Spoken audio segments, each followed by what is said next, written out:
aquí de regreso, tercer bloque de este programa. Ya nos queda un ratito, Clau, vamos a aprovecharlo. Un ratito, estábamos hablando de pérdidas, tipos de pérdidas, características, de qué depende. Habíamos puesto una herramienta útil, que es el inventario de pérdidas. Y gracias a Gerardo Said, nuevamente, gracias por poner el libro que recomendamos. Y, ¿qué otra cosa? El inventario, para que lo chequen, lo sigan checando ahí. ¿Sí? Vamos a enseñar la portada del libro, que no le hagan mucho caso porque esta es la portada de Colombia, pero ya hay una portada en México, es Editorial Trillas. Editorial Trillas, tiene el mismo nombre y del mismo autor. Mucho de lo que vamos a estar hablando en los siguientes programas va a estar en este libro, es una de las bibliografías que vamos a poner, aunque ustedes saben que hay mucha más, ¿no? Entonces entremos de lleno. Ya sabemos que es una pérdida, ya sabemos que hay tipos de pérdidas, y ahora vamos a decir que es un duelo. La verdad es que también hay como muchos lugares en donde van a encontrar diferentes definiciones. A mí me gustaría contarles que un duelo es un proceso, ¿ok? Cuando decimos, oye, ¿qué te pasó? Me pasó esto. Mira, es que estás por un duelo. Y a veces nos quedamos como con cara de what, ¿no? Como que es un duelo. Un duelo es un proceso. ¿Y qué es un proceso? Es el progreso en el transcurso del tiempo. O sea, al final del día el duelo está hecho para vivirse y el duelo está hecho para progresar, para internalizar la experiencia que nos está sucediendo. ¿Ok? Hay quien puede dejar el duelo como en pausa y hay quien puede vivir el duelo. Y para esto, Clau, hay que comentar que hay diferentes tipos de duelo.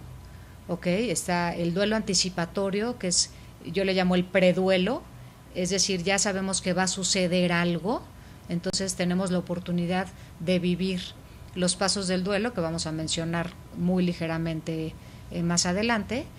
Es decir, ya sabemos lo que viene y estamos preparados para lo que viene. El duelo normal es cuando algo nos sucede, para lo cual probablemente no estamos preparados, y entonces siguen los pasos del duelo, y eso es lo que se considera un duelo normal. Hay duelos complicados, es decir, generalmente cuando el tipo de pérdida de los que hablaba Clau es repentino o es violento o es de pronto es complicado porque no se entiende, porque nuestro mundo de significados no lo puede entender, entonces probablemente hay que entrarle con más enjundia a todo este proceso, ¿ok? Y también hay un duelo que yo les comentaba la vez pasada, que es el que yo viví durante mucho tiempo con la muerte de mi papá, y es un duelo encapsulado. Es el que guardamos, lo guardamos en un cajón, no lo vamos a sacar, y hay algo en la vida que detona, que hace que abramos ese cajón y elaboremos este duelo, ¿ok?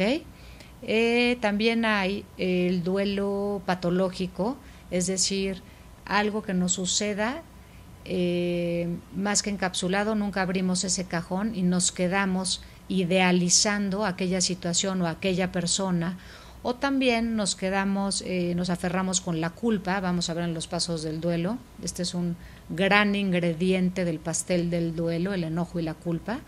Un duelo patológico es cuando nos quedamos en esa parte de la culpa, y es cuando nos aislamos de la sociedad y nos aislamos de todo, y también es cuando no le vemos el sentido y dejamos de disfrutar la vida, es decir, nos morimos con esa situación o nos morimos con esa persona que se va, ¿ok? Entonces, como ven, el duelo está formado de varias cosas, por eso sí es bueno tener la información y saberlo. Pues digo, creo que son todos los tipos de duelo, ¿no? Bueno, por lo menos los que ahorita se nos ocurre. Sí, como bien dices, hay varias clasificaciones que encontrarán dependiendo el autor, pero básicamente estos son los tipos de duelo. Ahora, hay que explicar también un poco, Vero, que los pasos del duelo. Exacto. Así como también de alguna manera pueden estar ya choteados, ¿no? Así de, ya me lo sé, o sí, ya los leí, o ya fui con alguien que me dijo de los pasos del duelo. Yo creo que son pasos que vivimos todos los días y que a veces los dejamos a un lado y los perdemos de vista. Vamos a a mencionarlos y vamos a integrarlos en nuestro día a día, no nada más en nuestros grandes duelos, en nuestros pequeños duelos. Entonces, bueno, el primero, sin duda, es el shock o la negación. No lo puedo creer, qué barbaridad, cómo es posible que me esté pasando esto a mí, cómo es posible que le esté pasando esto a alguien que amo, cómo es posible que esté sucediendo esto en el mundo, yo no puedo creer esto. Hay incredulidad y hay shock. O sea, frente a la noticia, ¿no? Frente a lo que nos dijeron. Frente a lo que nos dijeron, nos quedamos paralizados. Eso se refieren con el shock, ¿no? Después, el segundo paso, según Elizabeth Kubler-Ross, es la negociación. Es decir, si hay algo todavía que negociar ante esta noticia que nos acaban de dar o ante de algo que está sucediendo, queremos hacer un intercambio. Queremos hacer un intercambio con Dios, queremos hacer un intercambio con el doctor, queremos hacer un intercambio con la pareja que nos dice que nos deja, queremos hacer un intercambio con los hijos. O con el propio enfermo, ¿no? Cambiarnos de lugar. Cambiarnos de lugar. Pueden ser cosas y promesas tan fáciles como dejo de fumar, dejo de comer, voy a misa todos los días, prometo ir a la villa y entonces que se me cumpla, ¿no? Queremos que la solución venga como de un lugar casi que extraterrestre para poder con esto, ¿no? Después la otra parte es entramos con el enojo. El enojo. Después de esta negociación que vemos como que nos topamos con pared y con el muro y con todo, hay un enojo que todavía la palabra es ira, que creo que la ira rebasa el enojo, es así como este enojo que también a veces nos ciega. Estamos enojados con la situación, con la vida, con Dios, con nosotros mismos, con el que se enferma, con el que traiciona, con el jefe, con todo mundo a nuestro alrededor, ¿ok? Es muy común que nos abrace este enojo de tal forma que nos haga a veces tener reacciones impulsivas, ¿ok? Y que no nos permita ver. Mientras hay enojo no vamos a poder ver, mientras hay enojo no vamos a poder avanzar. Entonces, por eso yo les hablaba de este gran ingrediente que es el enojo. Hay que voltearlo a ver, hay que mirarlo, hay que hacer así un escrutinio del enojo para poder avanzar en estas etapas. Sí, porque si no vamos por la vida peleándonos con todo mundo y desquitándonos con quien no se debe. Exactamente. Entonces hay que focalizar el enojo a la persona correspondiente. Exacto, o a la situación o el desahogo, que después hablaremos como técnicas para poder elaborar sobre todo el enojo y la culpa, que es lo que más nos puede detener en estos pasos, ¿no? Después es la depresión, o sea, después de habernos enojado tanto y nuevamente este enojo no nos soluciona nada, entramos en esta gran tristeza, en esta gran depresión, que la depresión va a ser todo un tema más adelante también, hay muchos tipos de depresiones. Entonces la depresión que corresponde al duelo es esta tristeza profunda, es en donde vamos a elaborar la culpa, porque la tristeza nos lleva al hubiera. Le hubiera dicho que lo quería, le hubiera dicho gracias. Me hubiera quedado con él y no hubiera sucedido. Exacto, no le hubiera dado permiso de tal, no le hubiera prestado el coche, no le hubiera sido infiel, no le hubiera, como si toda esta pérdida recayera en algo que nosotros hicimos, ¿no? Creemos en esta omnipotencia, de pronto que somos capaces de crear situaciones desastrosas. Entonces, esta culpa es la que corresponde al duelo, es una culpa que viene de afuera y es una culpa que también viene, yo creo que corresponde a toda esta parte de nuestro sistema de creencias, ¿ok? Como si nosotros fuéramos responsables de eso y entonces la culpa hay que partirla en cachitos y hay que dividirla y nos quedamos con la culpa que sí nos corresponde, que sí nos pertenece y esa es la que elaboramos. La culpa va a ser una culpa reparadora, pero no va a ser una culpa que nos lleve a victimizarnos y a quedarnos en ese lugar que no nos va a servir de nada. Es como la culpa que nos sirve y la culpa que sí nos sirve. Y aquí me parece que es importante destacar, Vero, que la depresión que estamos hablando aquí, que es una tristeza profunda, no es la enfermedad de la depresión como tal.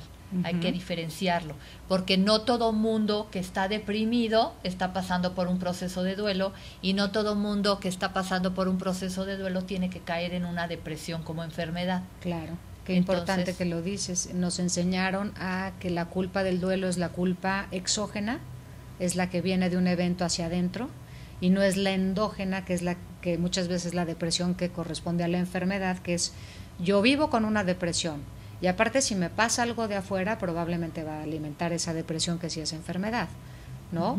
Pero la del duelo es nada más la exógena, es decir, de lo que me pasa allá afuera, cómo lo yo vivo, me siento cómo así. me siento yo y cómo lo vivo.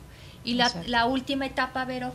Y bueno, sería como la penúltima, porque es la siguiente es la aceptación, es decir, ya después de que paso por todo este remolino de pasos y de sensaciones y de sentimientos y de emociones, viene esta aceptación de decir, pasó lo que pasó, sí es cierto, ¿ok? Acepto la realidad de la pérdida.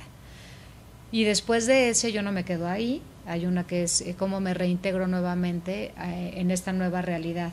Es decir, si me quedara en el aceptar, bueno, pues ok, lo acepto y ¿qué más? Lo acepto y entonces trabajo de cómo me vuelvo a reintegrar con mi situación, ¿no? Con la muerte, con el divorcio, sin el trabajo, sin la casa. Con estos nuevos cambios, ¿no? Que provoca la nueva realidad y que a veces lo más difícil es justamente aceptar esos nuevos cambios y adaptarnos al cambio y aceptarlos. Exacto. Integrarlos en nosotros mismos. Porque en esta última etapa que es importante para que de veras no se quede nada más en el aceptar, que no es lo mismo que resignar, de veras es una aceptación después de haber elaborado.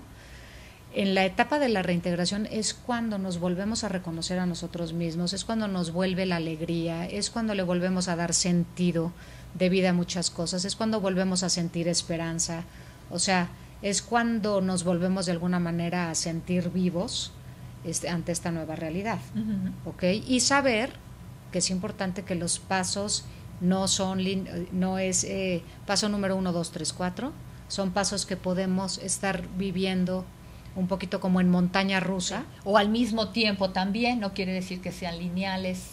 Exacto, ¿no? Al mismo tiempo nos pueden estar pasando muchas cosas, por eso Clau decía hace rato, es cierto que de pronto en el duelo nos sentimos peor que como estábamos, porque claro, estamos elaborando, estamos tocando con todo lo que ya habíamos dicho que no es bonito, con el dolor, con el enojo, con la culpa, con lo que nos hace sentir verdaderamente mal. Entonces, entre más elaboramos, yo creo que peor nos sentimos, pero bueno, no quiere decir que no vayamos avanzando, ¿no? Entonces, si es que salimos adelante con todo eso, es lo que consideramos como un duelo exitoso, ¿ok? Independientemente de los ingredientes que cada quien hayamos puesto. Sí, lo que le llaman un duelo sano, ¿no? Un duelo sano, un duelo exitoso, con el cual nos sentimos satisfechos, con el cual nos sentimos a gusto, renovados, ¿no? Y parecería un poquito absurda la pregunta, pero en este proceso de reintegrarnos nuevamente a estos nuevos cambios que nos provocó la muerte de o la pérdida de, podemos sentir que entonces hemos aprendido nuevas herramientas y nos queda la sensación de que hemos adquirido mejor, o no mejor, sino una mayor experiencia o una mayor fortaleza, claro, o una mayor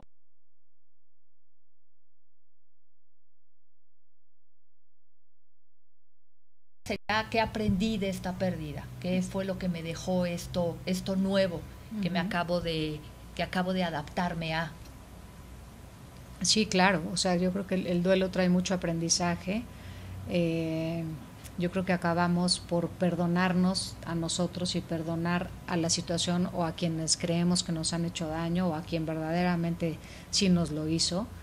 Entonces yo creo que es de lo que tú hablas, es como me siento reparada, como cuando llevamos un coche al taller, alineación, balanceo, chequeo de absolutamente todo y decir, sigo siendo una buena máquina, ¿no? Uh-huh. Entonces, pues bueno, yo creo que básicamente vamos a tener que terminar este tema por hoy, por este programa, y me gustaría, Clau, que nos despidiéramos. Creo que nos traes por ahí alguna frase o de este mismo libro, ¿verdad? Del mismo libro de Jorge Montoya, nos gustaría leerles la frase con la que nos quedamos del día de hoy, y nos dice: nos acordamos de la persona y nuestro dolor no es solo por la persona que se ha ido, sino por nosotros mismos, que nos sentimos abandonados y obligados a seguir nuestro camino de vida sin esa persona. Exactamente. Entonces, bueno, nos quedamos con nuestra frase, nos quedamos con este día, este programa. Gracias, Gerardo, gracias, Planeta 2013. Gracias a los que nos oyen, nos escuchan, nos ven, se atreven a vivir la aventura. Sí, escríbanos, porfa. Vamos a subir la información, la más que podamos, con ayuda de Gerardo, a nuestra página, al programa, al canal. Y, pues bueno, tengan un buen día, tengan una buena semana. Que les vaya muy bien. Nos vemos el siguiente jueves. Nos vemos y nos escuchamos en el Tanatología, siguiente jueves. Ciencia de Vida.